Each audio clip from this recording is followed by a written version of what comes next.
Hello दोस्तों। इस video में हम जानेंगे गारमेंट शॉप के डेमो को मार्ग ईआरपी सॉफ्टवेयर में, और साथ ही साथ समझेंगे कि कैसे क्या प्रोसेस होता है गारमेंट शॉप में, कि कैसे वो परचेजिंग, बिलिंग और कैसे वो अपने स्टॉक को मैनेज कर सकता है। जैसा कि आप स्क्रीन पे देख पा रहे हैं कि यहाँ पे कुछ नोट्स मैंने बनाए हुए हैं, जिसके थ्रू इस वीडियो में हम सारी चीज़ों को प्रैक्टिकली जानेंगे। अभी स्टेप बाय स्टेप मैं आपको बताता हूँ। जैसे हम इसमें आइटम क्रिएशन को जानेंगे, किस तरीके से आपको आइटम मैनेज करना है, जैसे हमें ब्रांड, ग्रुप, ये सारी चीज़ों को कैसे मैनेज करना है, कैसे क्रिएट करना है। फिर परचेज एंट्री करनी है, और परचेज एंट्री के अंदर भी बहुत सारे ऐसे ऑप्शंस आते हैं जिसके थ्रू हमारा स्टॉक मेंटेन होता है। जैसे हमें कैसे जो है size wise, colour wise stock को वहीं पे डिफाइन करने का ऑप्शन हो, ताकि हमें सेलिंग पॉइंट पे कोई भी प्रॉब्लम या फिर हमें सेलिंग पॉइंट पे कुछ भी सोचना ना पड़े सेल करते समय। बार कोडिंग मैनेज, और उसी टाइम पे हम सेल रेट डिसाइड कर सकते हैं। और दूसरा ऑप्शन भी है हमारे पास कि हम सेल के टाइम पे भी रेट को चेंज कर सकते हैं, और बारकोड को हम प्रिंट करके हैंड टू हैंड अपने जो भी हमारे पास क्लोथिंग है उसके ऊपर हम लगा सकें।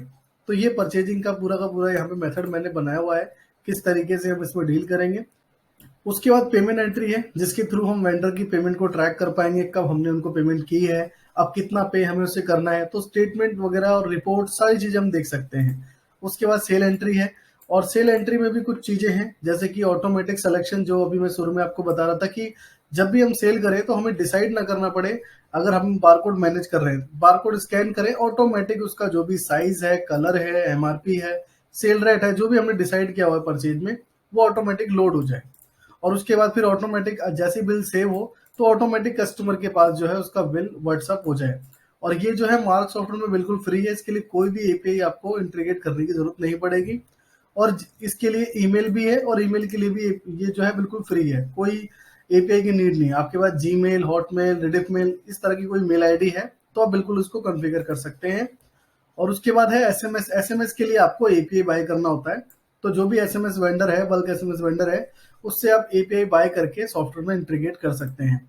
उसके बाद सेलिंग पॉइंट पे हमें जो है अपना कैश, यूपीआई, जीपे, फोन पे, पेटीएम, इस तरह की चीजों को भी मैनेज करना होता है। और फिर हमें रिपोर्ट भी देखनी है शाम को, कि हमने कितनी आज सेल्स करी है, हमने कैश कलेक्शन कितना किया है, पेटीएम कलेक्शन कितना किया है, यूपीआई से, और भी जो आपके पास मोड है, कैसे हमने कलेक्शन किया, तो इसकी रिपोर्ट्स भी आपको चाहिए। अगर आप होम डिलीवरी वगैरह करते हैं तो उसको भी कंप्लीट मैनेज कर सकते हैं। और जितनी भी सॉफ्टवेयर में रिपोर्ट्स है, सेल, परचेज, इस तरह की जितनी भी जो रिपोर्ट्स है, सारी रिपोर्ट्स आप ले सकते हैं। और कंप्लाइंसेस से रिलेटेड जितनी भी हमारी जीएसटी रिपोर्ट है, टीडीएस रिपोर्ट है, टीसीएस रिपोर्ट है, अगर आप ये मैनेज करते हैं तो आप वो भी निकाल सकते हैं। और उसके बाद फिर हम अपने कैश और बैंक को कैसे मैनेज करेंगे, ये भी चीजें हम इसमें कर सकते हैं। तो दोस्तों, जितने भी ये नोट्स आप जो देख पा रहे हैं, ये रेगुलर लोगों को यही नीड है, क्योंकि ऑलरेडी काफी जो है सेगमेंट पे हम सॉफ्टवेयर इंस्टॉल कर चुके हैं। तो गारमेंट सेगमेंट में दोस्तों यही सबसे ज्यादा जो है नीडेबल चीजें हैं। और भी बहुत सी चीजें होती हैं जो आपको चाहिए होती है, सॉफ्टवेयर में ऑलरेडी है, लेकिन ये आपके लिए प्राइमरी है जो आप इसमें मैनेज करना चाहते हैं। तो ये सारा कुछ जो है दोस्तों इसके अंदर है, और सब कुछ मैं प्रैक्टिकली सॉफ्टवेयर में आपको करके दिखाऊंगा। इसके देखने के बाद दोस्तों, अगर आपको सॉफ्टवेयर बाय करना है तो हमारे दिए गए नंबर पे आप कांटेक्ट करके बाय कर सकते हैं। और एज इट इज जो सेटअप अभी मैंने बनाया हुआ है, आप वो ले सकते हैं। अगर इसके अंदर कुछ और भी कस्टमाइज कराना है आपको, तो वो भी करा सकते हैं, क्योंकि जो भी मैंने सेटअप बनाया है काफी यूजर फ्रेंडली बनाया है, कि जिसमें आपको कोई भी प्रॉब्लम फेस ना हो। तो चलिए दोस्तों, ये सब कुछ अब हम प्रैक्टिकल देखते हैं। और अगर आप नए हैं चैनल पर तो जरूर सब्सक्राइब करें, क्योंकि और भी इंफॉर्मेटिव वीडियोस हमारी आती रहती है।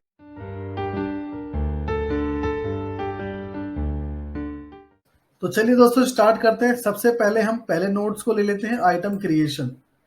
अब सॉफ्टवेयर में आइटम क्रिएशन बहुत इंपॉर्टेंट पार्ट होता है आपके गारमेंट्स के लिए।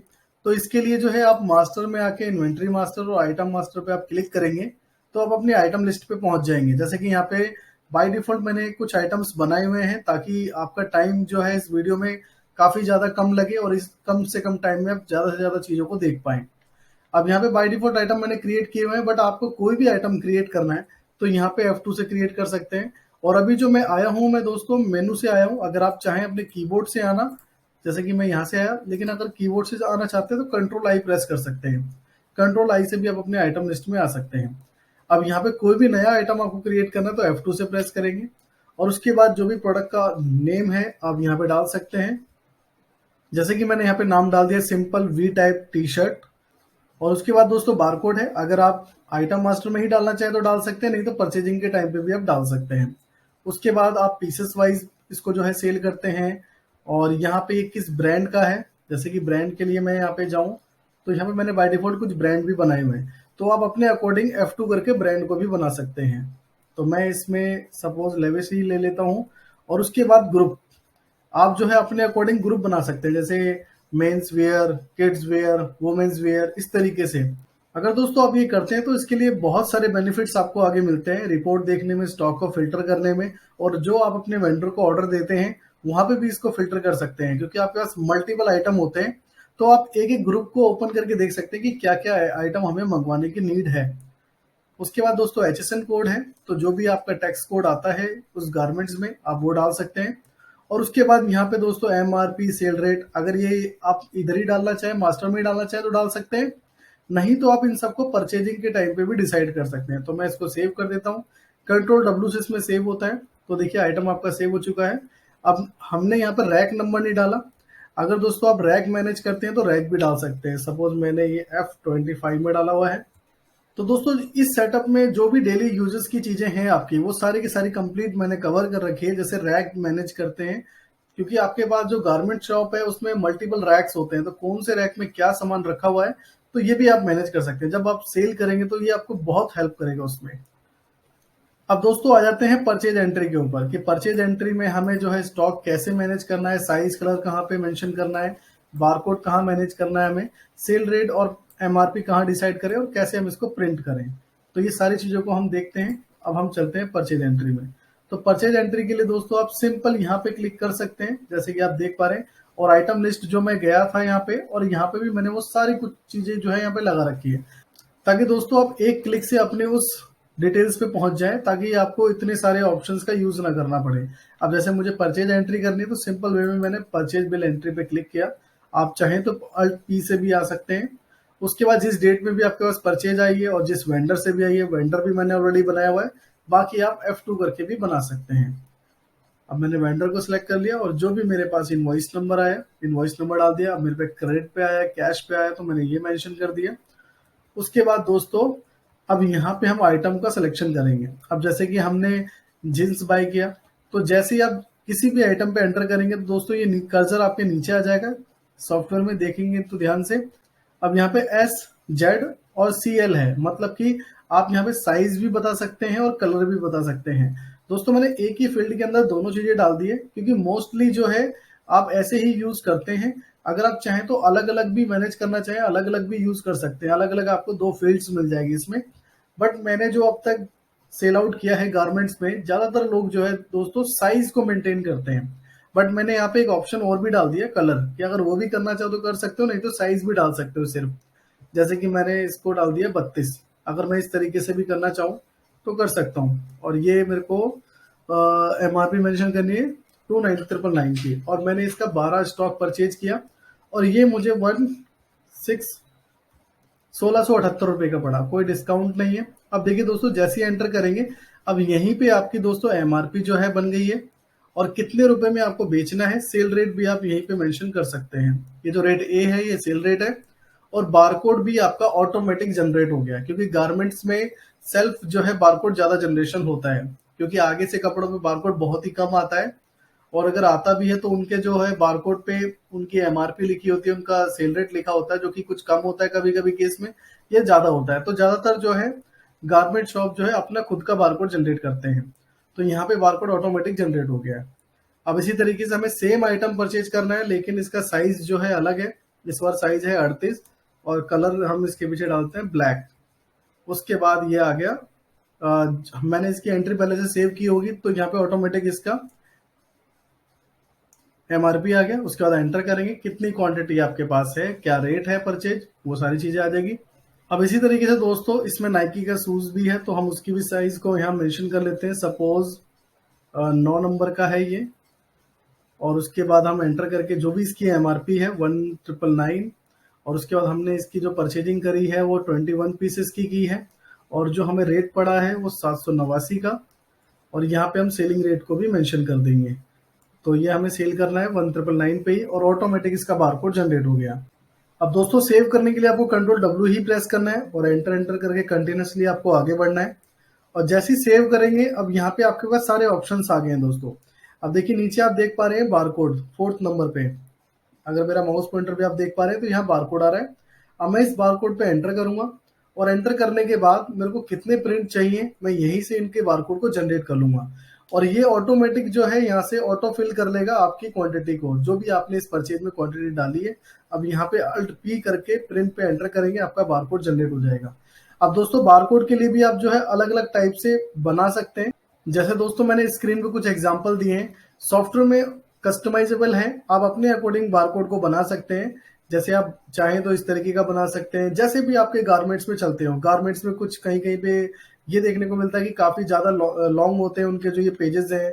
कोई लैंडस्केप में ही बनाता है, कोई ज्यादा बड़े पेजेस, कोई सिंगल रोल्स पे बनाते हैं। तो हर तरीके के बारकोड को आप डिजाइन कर सकते हैं। जैसे कि अभी मैंने जो इसमें किया हुआ है वो सिंपल सा किया हुआ है मैंने इस तरीके का। तो अगर आप चाहें तो आपकी कोई और नीड है तो आप अपने अकॉर्डिंग इसको डिजाइन भी करवा सकते हैं या कर सकते हैं। इसका वीडियो भी हमारे चैनल पे अपलोडेड है, तो उसका लिंक मैं आपको डिस्क्रिप्शन में दे दूंगा कि कैसे आपको बारकोड जनरेट करना है, तो उससे आपको एक आइडिया लग जाएगा।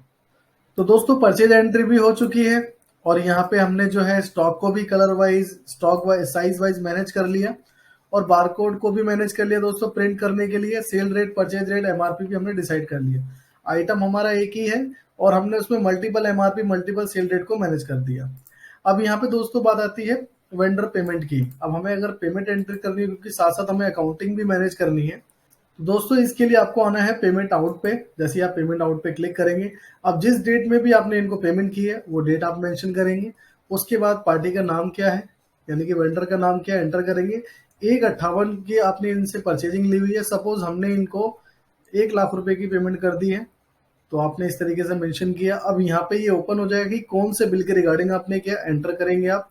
अब 2 बिल इनके आए हुए हैं तो हमने दूसरे बिल की पेमेंट करी है इनको। उसके बाद आप एंटर करेंगे और यहाँ पे पेमेंट मोड को चूज कर सकते हैं आप कि आपने इनको अपने आईसीआई बैंक से किया है, कैश पे किया है या किसी तरीके से भी आपने किया है, तो वो आप यहाँ पे मेंशन कर सकते हैं और एंटर करके सेव करेंगे।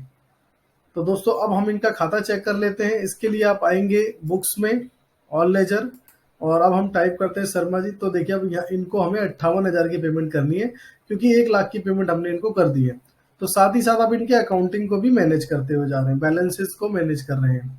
अब दोस्तों हमें देखना है सेल एंट्री के बारे में। अब सेल एंट्री में हम कैसे सेल एंट्री करें ताकि ऑटोमेटिक उसका साइज, प्राइस सिलेक्शन हो जाए और ऑटोमेटिक व्हाट्सएप पहुंच जाए, ईमेल पहुंच जाए। और एसएमएस के लिए तो एपीआई आपको लेना होता है पहले, जो फ्री ऑफ कॉस्ट है इसके अंदर, उसको मैंने ऑलरेडी सेटअप कर लिया है। तो वो भी मैं आपको प्रैक्टिकली दिखाऊंगा इसमें मोड ऑफ पेमेंट आपको कैसे यूज करना है। तो सेल एंट्री के बारे में समझते हैं। अब इसके लिए दोस्तों आपको आना है रिटेल बिलिंग पे। अब आप चूज भी कर सकते हैं आपको रिटेल करना है, होलसेल करना है, तो इस तरीके से आप सिलेक्शन भी कर सकते हैं। मेरे को रिटेल करना है तो मैंने एंटर किया। अब आप अपने कस्टमर का मोबाइल नंबर यहाँ पे मेंशन करेंगे। अगर वो कस्टमर रजिस्टर्ड है तो आपके पास ऑटोमेटिक उसका नाम जैसे फिल हो जाएगा, जैसे कि आप यहाँ पे देख पा रहे हैं। नहीं तो सॉफ्टवेयर आपसे पूछेगा उसकी फर्स्ट टाइम डिटेल को डालने के लिए। उसके बाद आप एंटर करेंगे और यहाँ पे आपको बारकोड स्कैन करना है। जैसे कि अभी मेरे पास बारकोड नहीं है बट मैंने बारकोड के नंबर को टाइप कर दिया है। एक्चुअली बारकोड का जो रीडर है वो भी यही काम करता है कि उसके नंबर को जल्दी से टाइप कर देता है। तो मैंने यहाँ पे मैनुअली टाइप कर दिया। अब जैसे ही एंटर करूंगा तो ऑटोमेटिक जिसका भी मैंने बारकोड मेंशन किया है, उसका साइज क्या है, उसका अमाउंट क्या रखा हुआ है मैंने, तो ऑटोमेटिक यहाँ पे लोड हो गया है। अब दोस्तों इसी तरीके से आप मैनुअली भी करना चाहें, जैसे कि मैं एंटर करके मैनुअली करना चाहूँ कि जींस मुझे सेल आउट करनी है। अब यहाँ पे मेरे पे 2 ऑप्शन है। पहला ऑप्शन है 32 साइज का, जिसमें मेरे पास 12 स्टॉक है। 2,999 की इसकी जो है एमआरपी है और सेल रेट है। अगर मैं ये सेल करना चाहूँ तो मैं ये भी कर सकता हूँ। अगर मुझे इसका ब्लैक 38 का ब्लैक सेल करना है तो मैं वो भी कर सकता हूँ। तो सपोज मुझे 32 सेल करना है तो ये ऑटोमेटिक लोड हो गया। अब हमें यहाँ डिसाइड नहीं करना पड़ा। देखिए अब आइटम में इन दोनों को लोड कर लेता हूँ, जींस और ये भी मैं लोड कर लेता हूँ। तो दोस्तों आइटम हमारा एक ही है, इसमें जो साइजेस हैं, जो कलर है, उसके अकॉर्डिंग इसने इनकी अलग अलग एमआरपी और सेल रेट को यहाँ पे मेंशन कर दिया। तो परचेजिंग के टाइम पे हमने सब कुछ डिसाइड कर दिया था हमें कितने का बेचना है, कितने का, ये सारा कुछ फिक्स रखना है। अगर दोस्तों कंडीशन ऐसी है कि आप यहाँ पे चेंज करना चाहें तो कर सकते हैं। देखिए जैसे कि मैंने एंटर किया और मैं इसको जो है 4,500 रुपए में सेल करना चाहता हूँ, तो मैंने यहाँ पे इसको मॉडिफाई भी कर दिया। तो इंस्टेंटली आप ये भी कर सकते हैं। उसके बाद आप जैसे ही इस बिल को सेव करेंगे एंड के बटन से या कंट्रोल W के बटन से, तो यहाँ पे आपके सारे पे मोड ऑफ पेमेंट आ जाएंगे। तो आप यहाँ पे डाल सकते हैं। अगर किसी ने क्रेडिट कार्ड, डेबिट कार्ड से पेमेंट करी है, जीपी से पेमेंट करी है, या पेटीएम, फोन पे किया है, या किसी ने आपको पार्शियली पेमेंट किया कि कुछ कैश पे किया है और कुछ आपको जो है फोन पे यूपीआई किया है। जैसे कि इनका जो बिल है वो 8,734 रुपए का बन रहा है। तो इन्होंने 5,000 जो है कैश पे किया है, और उसके बाद जो इसमें 3,734 रुपए बचे हैं, इसके लिए इन्होंने पेटीएम कर दिया। उसके बाद आप यहाँ पे फिर से एंड बटन प्रेस करेंगे तो देखिए पार्शियल पेमेंट भी हम कलेक्शन कर सकते हैं। अब जैसे ही हमने इसका बिल सेव किया तो यहाँ पे आप इस तरीके से इसका बिल प्रीव्यू देख सकते हैं।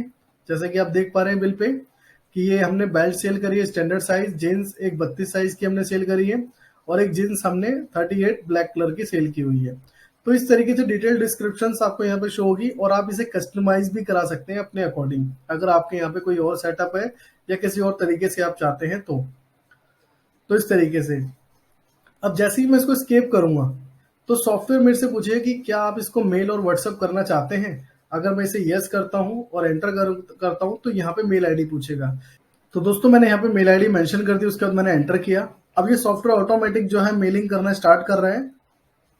अब ये जो है व्हाट्सएप भेजना स्टार्ट कर रहा है।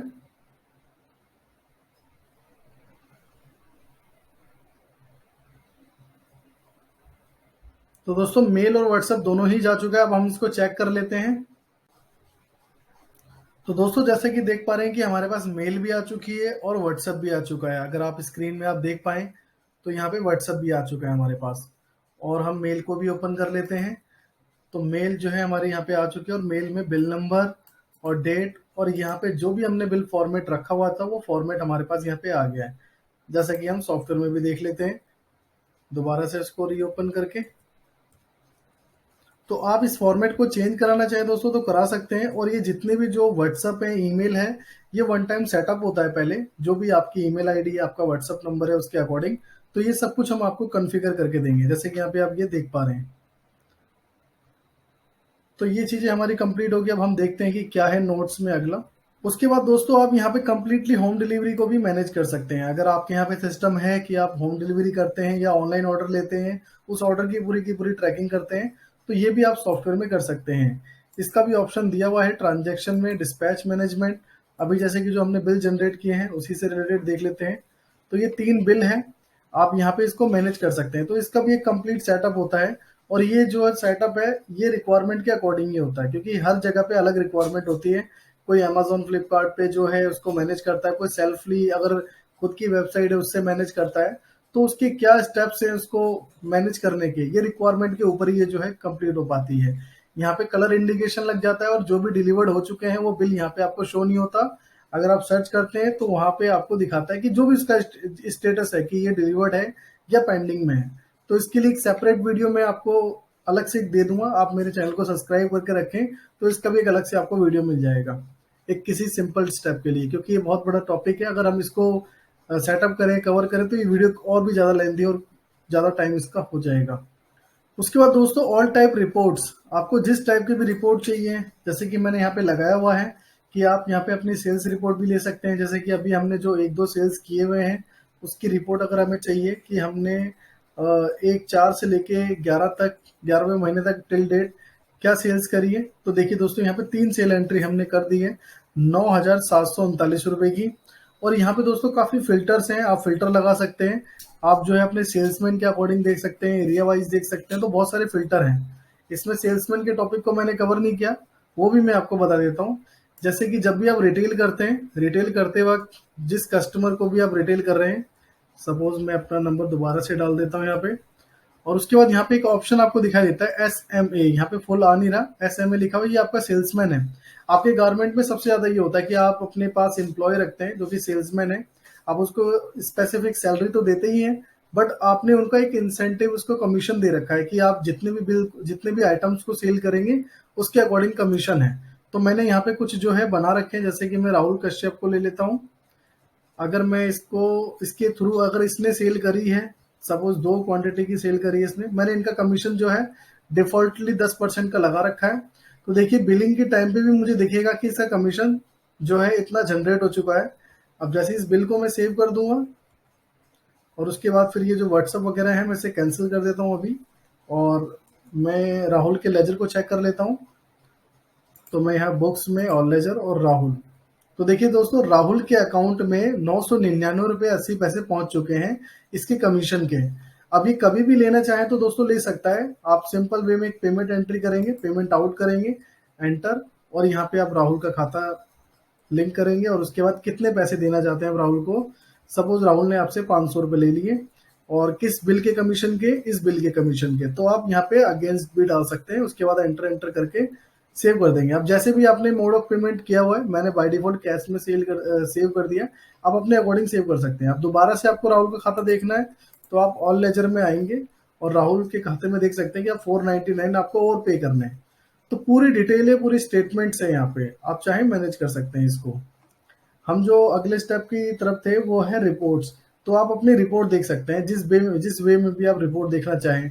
जैसे सेल रिपोर्ट, ऐसी मुझे परचेज रिपोर्ट देखनी है कि मैंने कितनी आइटमों को परचेज कर लिया है और किससे परचेज किया मैंने, और जैसे ही एंटर करेंगे तो उसकी पूरी डिटेल्स आ जाएगी यहाँ पे कि जीन्स कितना मैंने बाय किया है, नाइकी के शूज कितने मैंने बाय किए, कितने रुपए के बाय किए हैं।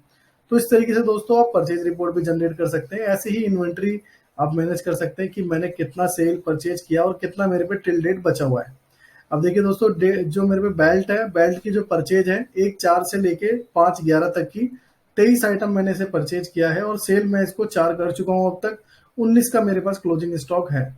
ऐसे ही मेरे पास जो है 46 पीस मैंने जीन्स को परचेज किया और 4 सेल कर चुका हूँ, 42 मेरे पास है। इस तरीके से आपको इसकी वैल्यूएशन भी दिखेगी और टोटल टिल क्या है आपके पास वो भी दिखेगा। अब यहाँ पे दोस्तों एक ऑप्शन और भी है कि अगर आपको ये रिपोर्ट समझ में नहीं आ रही या वो चीज़ नहीं निकल पा रही जो आप चाहते हैं इसमें, तो डेली रिपोर्ट्स में आके आप यहाँ पे बिजनेस एनालिसिस में जाकर अपने अकॉर्डिंग रिपोर्ट को जनरेट कर सकते हैं। जैसे कि मुझे पहले बिल नंबर चाहिए, उसके बाद आइटम चाहिए, और मुझे सेल एनालिसिस करना है, और डेट आप यहाँ मेंशन कर सकते हैं। उसके बाद शो पे क्लिक करेंगे। अब देखिए ये आपके अकॉर्डिंग रिपोर्ट बन गई है। अब इसमें बहुत सारे कॉलम है, आप चाहें तो इन कॉलम को भी हटा सकते हैं। जैसे कि मुझे ये सारी चीज़ें नहीं चाहिए, और उसके बाद आप इसको डन करेंगे तो देखिए कॉलम भी स्पेसिफिक हो जाएंगे आपके। तो आप अपने अकॉर्डिंग रिपोर्ट जनरेट करके इसको सेव भी कर सकते हैं। एक्सेल, पीडीएफ जो भी लेना चाहें इसका वो भी ले सकते हैं। अब है दोस्तों जीएसटी रिपोर्ट। तो इसके लिए दोस्तों जीएसटी के मेनू में आएंगे और GSTR 1, 2, 2A consolation reconciliation, 2B reconciliation, 3B, GSTR 9, सारी वो रिपोर्ट्स आपको मिलेगी जो हमारे गवर्नमेंट पॉलिसी के अकॉर्डिंग है, जीएसटी पॉलिसी के अकॉर्डिंग है। जैसे आपको अपनी आरसीएम की रिपोर्ट चाहिए, आपको अपनी टीडीएस की रिपोर्ट चाहिए, तो वो सारी चीजें दोस्तों यहाँ पे अवेलेबल है। जैसे भी रिपोर्ट आप जनरेट करना चाहें और जिस फॉर्मेट में भी चाहें कि एक्सेल, सीएसवी में आपको चाहिए तो वो भी कर सकते हैं।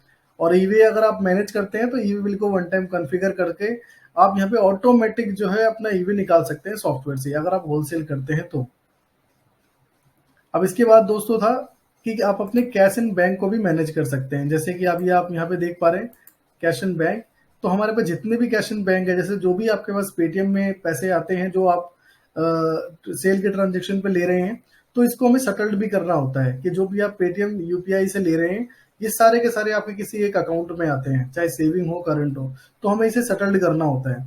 अब देखिए जैसे कि ये जो पेटीएम का अमाउंट है 3734 रुपये, अब मुझे इसे सेटल्ड करना है तो मैं यहाँ पे आऊँगा अकाउंट्स, अकाउंट्स के बाद यहाँ पे कॉन्ट्रा एंट्री, उसके बाद आप यहाँ पे एंटर करेंगे। सबसे पहले आप लेंगे जहाँ से अभी आप सेटल करना चाहते हैं। जैसे पेटीएम से सेटल करना है मुझे 3734 रुपये, और उसके बाद आप एंटर करेंगे और यहाँ पे आपको कौन से अकाउंट में सेटल करना है, जिसमें भी हुआ हो, उसके बाद आप एंटर एंटर करके इसको सेव करेंगे। अब अगर हम कैश एंड बैंक देखेंगे दोस्तों, तो पेटीएम में अब कोई भी बैलेंस पेंडिंग नहीं है। और अगर हमें इसकी रिपोर्ट देखनी है कि कितना अमाउंट सेटल्ड हुआ है, तो यहाँ पे इस तरीके से रिपोर्ट भी देख सकते हैं आप। अब हमें अगर मोड ऑफ पेमेंट की रिपोर्ट देखना है कि आज मैंने कितना कलेक्शन किया, आज आपको क्लोजिंग करनी है अपने सारे के सारे जो आज का बिजनेस हुआ है, उसके लिए दोस्तों आप आएंगे डेली रिपोर्ट्स में, sale report, mode of payment report, और यहाँ पे आप एंटर एंटर करके डिटेल्स करेंगे और यहाँ पे आप डेट मेंशन करेंगे, सेम डेट को अगर आप डेली डेली बेसिस पे क्लोज करते हैं। उसके बाद व्यू करेंगे तो देखिए दोस्तों आज आपने इतने बिल जनरेट किए हैं, और इसके अकॉर्डिंग दोस्तों आपने कैश कलेक्शन कितना किया है, और पेटीएम, फोन पे, जितने भी मोड ऑफ पेमेंट आपके पास होंगे। जैसे कि मैंने ये 335 का बिल जनरेट किया तो मुझे इसका कैश कलेक्शन ही 335 का हो गया, इसका 670, इसका 5000, इसका बिल बनाया 8734 रुपए का, 5000 मेरे पास पेटीएम सॉरी कैश है, और 3734 रुपए मेरे पास पेटीएम है। तो टोटल कलेक्शन कितना है आपके पास मोड ऑफ पेमेंट के अकॉर्डिंग, तो आप यहाँ पे देख सकते हैं और यहाँ से आपको अपने आज की कितनी सेल्स करी है वो भी दिख जाएगी। तो दोस्तों इसमें सारी चीज़ों को हमने जो है कंप्लीट किया है, जो आपके रेगुलर बेसिस पे चीज़ें चाहिए होती है। बाकी इसके अलावा सॉफ्टवेयर में और भी ऑप्शंस है और भी चीज़ें हैं। जब आप हमसे बाय करेंगे तो हम उनके बारे में भी आपको ट्रेनिंग देंगे और ये जो सेटअप हमने बनाया है एज इट इज सेटअप आपको भी मिल सकता है और इसके अंदर भी कुछ चेंजेस कराने हैं आपको तो आप चेंजेस करा सकते हैं। जैसे आपको स्टॉक में कुछ और अलग तरीके से मेंटेन करना है, कस्टमर में कुछ अलग तरीके से मेंटेन करना है, तो बहुत सारी इसमें पॉसिबिलिटीज है सेटअप होने की। तो दोस्तों हमारे दिए गए नंबर पे आप कांटेक्ट कर सकते हैं अगर आपको बाय करना है। और अगर कोई और भी आपका क्वेश्चन है तो आप हमें कमेंट कर सकते हैं या हमें कॉल कर सकते हैं। दोस्तों वीडियो अच्छी लगी वीडियो को लाइक करें, चैनल को सब्सक्राइब करें ताकि और भी आने वाली वीडियोस आप तक सबसे पहले पहुंचे। Thanks for watching.